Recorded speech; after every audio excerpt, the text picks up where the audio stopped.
Hello world! Let's talk about being transgender and Christian. Is it even possible? Spoiler alert, yeah it is! Lots of wonderful people have talked about this before me. There are a lot of great resources out there, including queertheology.com, the Human Rights Campaign's Out in Scripture page, and an old webpage that is now archived called transchristians.org.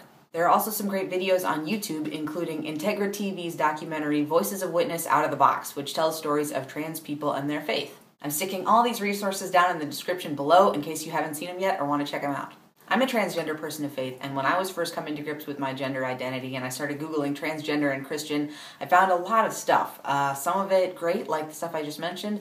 Some of it that was just caustic and was hateful, and some of it downright ridiculous. There are a few people out there who believe that just by being transgender, just by being gender nonconforming, you are walking away from God, or even that your whole existence is some kind of abomination. I'm making this video because I want there to be more resources out there for people that are trying to bring their gender identity and their faith together. I want the voices of love to outnumber the voices of hate. So here we are. My name is Austin, and I have read the Bible cover to cover, and I have a master's degree in biblical studies, and I'm here to offer any information that I can.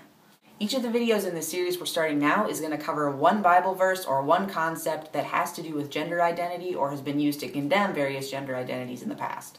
We're going to dive into history, philosophy, obviously theology, and I'll tell you right now, I don't have all the answers, but that doesn't mean we shouldn't be asking the questions. So let's give it a shot. Today we're starting at the very beginning, Genesis 1. Genesis is the first book of what we call the Hebrew Bible or Old Testament, and it tells one of the stories of the beginning of the world. I know, right? One of the stories? Well, okay, we're going to get to the other story next week, so tune back in. Genesis chapter 1 is probably the origin story you're most familiar with if you grew up going to church. In it, God creates light and dark, sun and moon, sea and land, fish and birds, animals and plants, and then at the end, God creates two humans and calls everything good. The issue that this chapter brings up has to do with the creation of male and female. Verse 27 is the key verse in this passage. So God created humankind in his image. In the image of God, he created them. Male and female, he created them.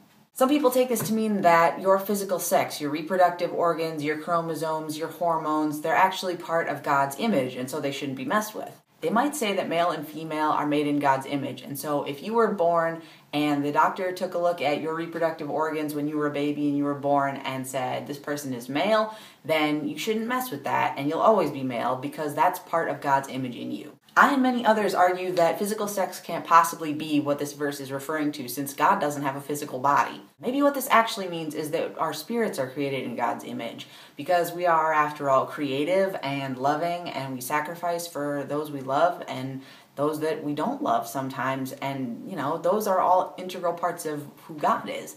So maybe it's something other than our bodies.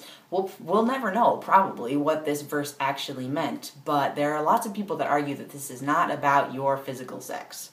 Another thing to think about in Genesis 1 is the creation of dualities. God creates the land and the sea, the earth and the sky, all these things that are broken up into twos. But we all know that nature isn't that easily categorized. If day and night were so equally separated, we wouldn't have dawn or dusk. And what about coral? What about something that is neither real animal nor real plant? What about estuaries and swamps that are a meeting of land and sea, and they're sort of both? What about the poor platypus who baffled scientists so badly they had to give it its whole other category with the poor echidna? Nature isn't that easily categorized, and what the writer of Genesis 1 seems to be doing is using these dualities in a sort of poetic way to give things kind of a cadence as you read it, especially if you read it in the original language. But God created all the in-between spaces just as much as God created things on polar opposites. So we have to keep that in mind and realize that there is more than just one or the other. In fact, we might actually see Genesis 1 as an issue of lack of representation. One more thing to take into consideration is verse 28, which is God's first command to the humans.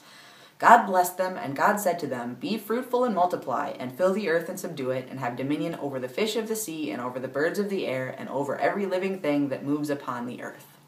I, for one, have always been a little skittish about words like dominion and subdue, but we have to remember that this is a translation, so these words probably have more than one meaning, and maybe meanings we can't even translate into English. What I take from it, and what others have taken from it, is that this is God's command that gives humans more power in creation, that gives humans this sense of being co-creators in the world. The commentary on this verse in the New Interpreter's Bible says, "The involvement in the creative process of those created in the divine image takes the form of a command. These first divine words to human beings are about their relationship, not with God, but with the earth.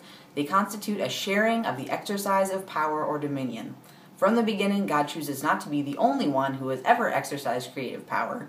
The initiative has been solely God's, but once the invitation has been issued, God establishes a power-sharing relationship with the humans."